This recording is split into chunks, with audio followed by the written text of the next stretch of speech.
स्वागत है आपका यूट्यूब चैनल 4G स्कूल में। आज हम देखने वाले हैं कि मराठी में शिक्षक दिन पे निबंध किस तरह से लिखा जाता है। इसमें हमने 10 लाइन में आपको इस निबंध को लिख के बताया है। तो चलते हैं मराठी का निबंध की ओर।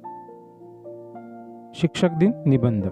शिक्षक दिन हा शिक्षकांच्या, समाजाच्या आणि राष्ट्राच्या विकासासाठी केलेल्या योगदानाला समर्पित केलेला एक विशेष दिवस आहे। भारतात शिक्षक दिन दरवर्षी 5 सप्टेंबरला साजरा केला जातो।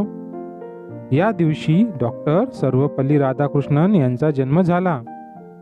डॉक्टर राधाकृष्णन हे एक आदर्श शिक्षक, प्रसिद्ध तत्वज्ञ आणि स्वतंत्र भारताचे दूसरे राष्ट्रपति होते। इसी तरह की वीडियो को अगर आपको चाहिए तो हमारे इस चैनल को सब्सक्राइब कीजिए और बेल आइकॉन को प्रेस करना ना भूलें, ताकि हम जब भी कोई वीडियो अपलोड करें तो उसकी नोटिफिकेशन आप तक मिल सके।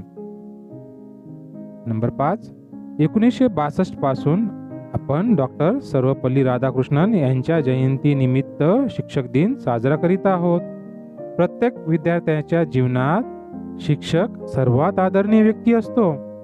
या दिवशी शाळा आणि महाविद्यालयामध्ये शिक्षणासंबंधित वेगवेगळे कार्यक्रम आयोजित केले जातात।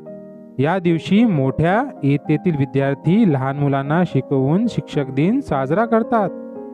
विद्यार्थी या दिवशी आपल्या शिक्षकांना आदराने फूल आणि भेटवस्तू देतात। विद्यार्थी शिक्षकांचा सत्कार करतात आणि त्यांच्या जीवनात विचार ज्ञान वाढवण्याबद्दल त्यांचे आभार मानतात। तो इस वीडियो को लाइक कीजिए, शेयर कीजिए और सब्सक्राइब कीजिए।